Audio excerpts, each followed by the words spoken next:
So to me, these are just strategies put in place to undermine public education and to promote why the better option is a charter school and private schools, and taking out the voice of the stakeholders that know better. This is Taya Graham and Stephen Janis reporting for the Real News Network in Baltimore City, Maryland. We're in the Real News Network offices where we just completed another interview with a Baltimore City school teacher who came forward to reveal what's going on inside our schools. Our first interview with a whistleblower teacher stoked controversy. His unfiltered view of a failing city school system drew both praise and criticism. But the underlying reality remains. Schools are facing a $129 million deficit and the possible cuts of 1,000 employees, including teachers. And many say city schools continue to fail both students and the community. No cuts! No cuts! No cuts! Schools! Fully fund our schools! Fully fund our schools! 1,000 school employees will be cut from Baltimore City Public Schools. That is a travesty. It will hurt the children of Baltimore City. Which is why another teacher has come forward to delve deeper into the problem facing education in Baltimore.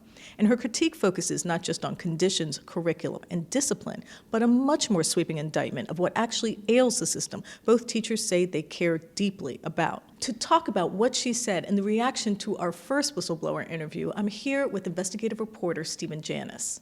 So, Stephen, what was the first reaction to the interview?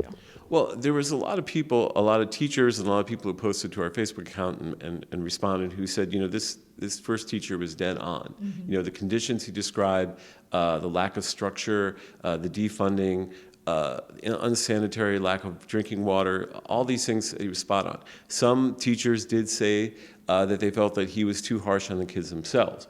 But overall, people said appreciated his perspective. Most importantly, I think, in a city where we tend to overlook problems or not discuss them in detail, I think what they appreciated was his ability of sort of saying what was actually happening. So there is some realistic base starting point from which to analyze the schools. So they felt that he was honest. Yeah, I mean, I think that was the main thing, that he was saying what should have been said but hasn't been said. Interestingly, we gave his interview to the Baltimore City school system and to the mayor's office and didn't hear anything back. The only person who spoke to us was Councilman Zeke Cohen, who is chair of the Education Committee, who's, you know, said he supported the teacher and realized, and I think he is fully cognizant of the fact that the school system has a long way to go to even become acceptable to the community. You know, I understand from my perspective as a taxpayer and as a former teacher, it does feel like North Ave sometimes fails to have itself together when they're doing budgeting, and we do have a large bureaucracy. Now, Stephen, our second school teacher had a much wider, much broader critique of the city school system. Can you characterize what she was talking about? Well, you know, she touched on many of the same concerns about structure, curriculum, over testing, and discipline. But she also took it a step further.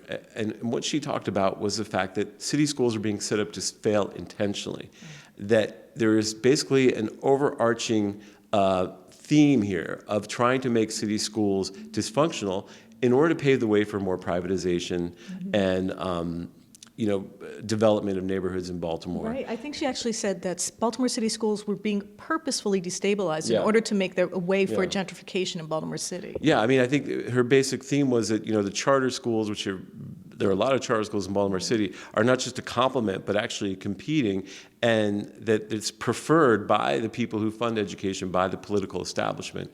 That really want to deconstruct city schools and get rid of public education so that so education can be privatized. And she said that, you know, relates to things like the overtesting, like the disinvestment in arts and other types of funding of music programs, theater programs. Curriculum. You know, she was really specific. She focused on that, and I think that's a really relevant critique, given that we have Betsy DeVos, who is our education secretary, who's been a huge proponent of privatization. Exactly. That is her main goal, is to privatize. And I think this teacher says, you know, wait, we really got to think about this. If we privatize schools and you know, we've pretty much disassemble public education, we're going to change the nature of democracy. And I think that was her main argument, and I think is very relevant. So let's take a listen to what she had to say. I don't experience a lack of structure. I experience a lack of accountability from administrators. For administrators, you mean the administrators aren't held accountable, or they don't hold the children? Who is not held accountable? They are not held accountable for how to handle disruptive students, and because they don't do the structure that's in place for them to handle it once a teacher writes a referral, then it trickles down to the student. And what kind of stuff should they be doing that they're not doing that you think needs to be done? For example, if they could hold an after-school reflection, if they could hold a Saturday school reflection where they come in uniform, if they could hold a lunch conference with students who may have been disruptive or in conflict with one another. And then there's just certain restorative skills. When I was coming up, it was called Character Ed, that isn't being taught and implemented to help with the values of students to offset the behaviors. What kind of disruptions do you experience? Is it just students who don't want to learn, or the students who just have trouble at home and then they can't, they bring it to school and they don't really have counseling, or what kind of troubles do you experience? The troubles that I see is the lack of motivation and innovation, either by the parent, some teachers, and administration. And if you're not enthusiastic and motivated and innovative to teach children who need that type of guidance for them to perform well, then you get the results that you get. I believe that all students, for the most part, can learn and they want to, as long as you intrigue their interests. Now, he was teaching at a high school level. He said testing, there was too much testing. You teach at elementary school. Is testing an issue too? Testing is a big concern.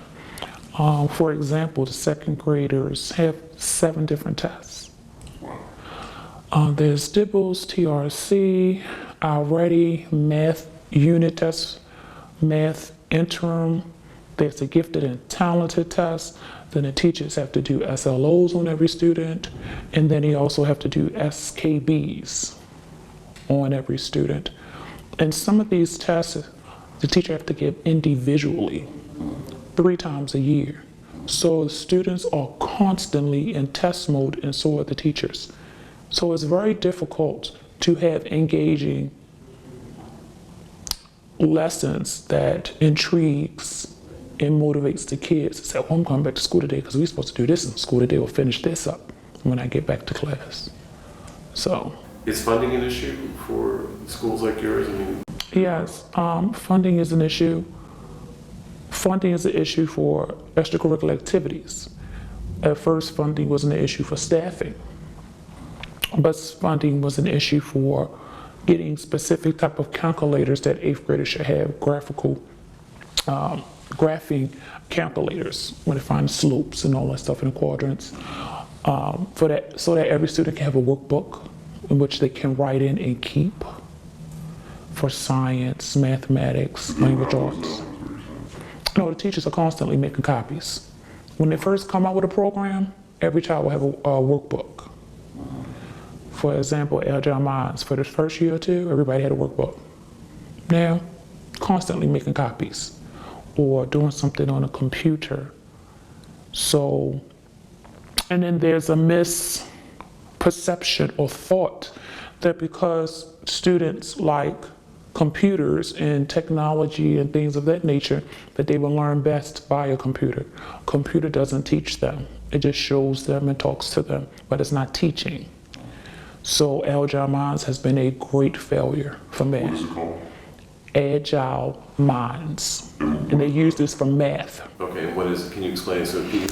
It's a math program. They're supposed to calculate any skills that they're weak in based upon the questions that they answer incorrectly. And it's supposed to give them more practice on that skill.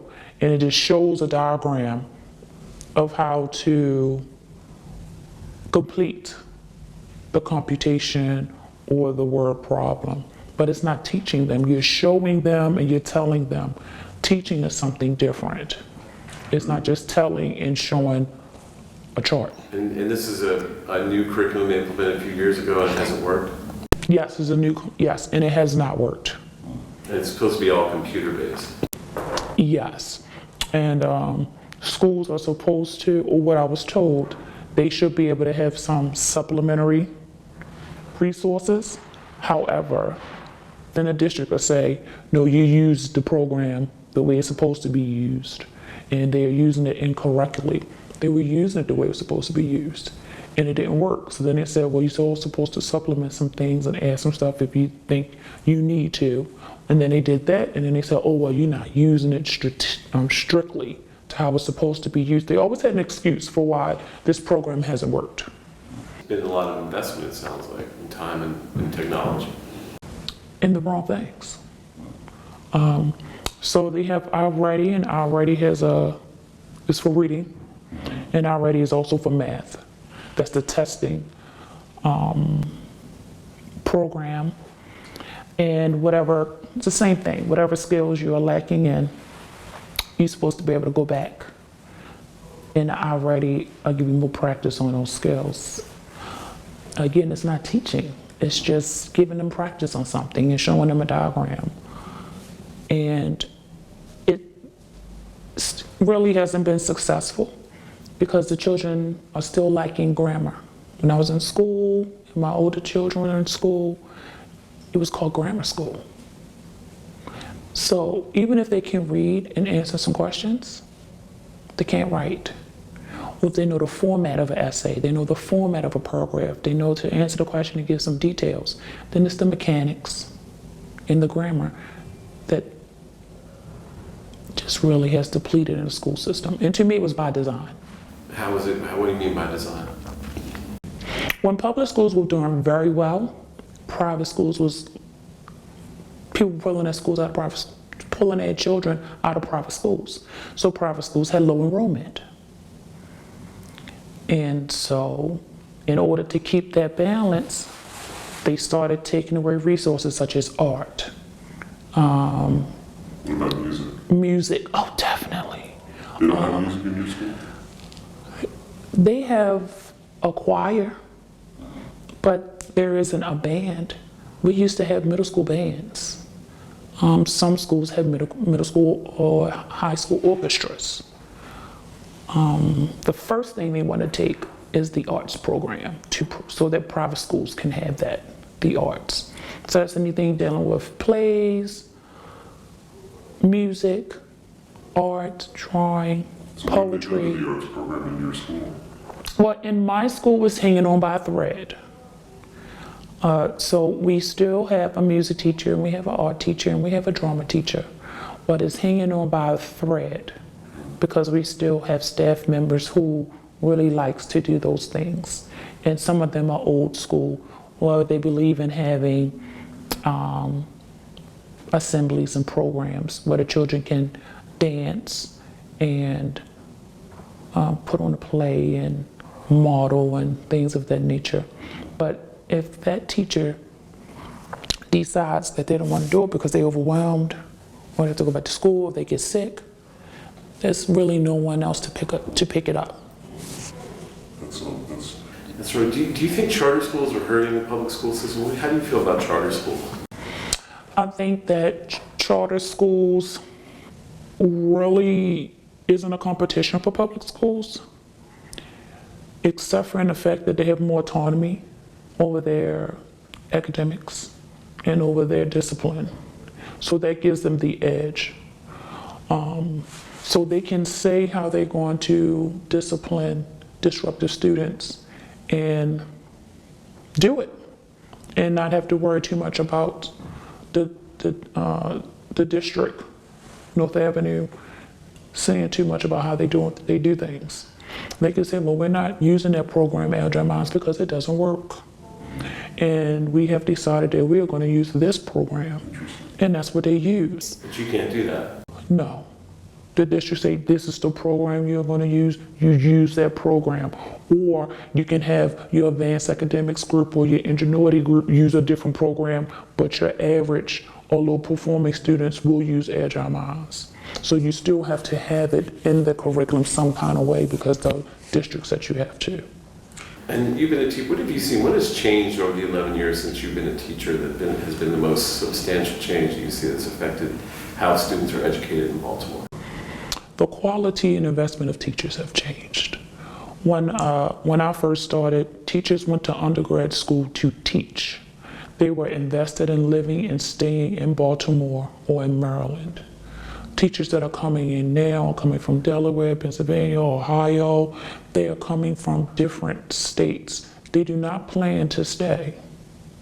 They plan to get their experience so that they can go to their state and teach, because they're going to teach in their state if they have experience or if they have a master's degree. So they use Baltimore as a stepping stone.